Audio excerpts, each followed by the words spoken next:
What is an out-of-pocket limit? Typically, the out-of-pocket limit is the maximum amount you will pay out of your own pocket for covered medical expenses in a given year.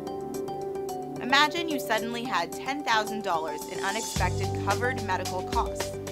For this sample plan, which has a $2,000 out-of-pocket limit, you would pay the $1,000 deductible and $1,000 in co-insurance, while the insurance company covers the remaining $8,000 of this unexpected bill.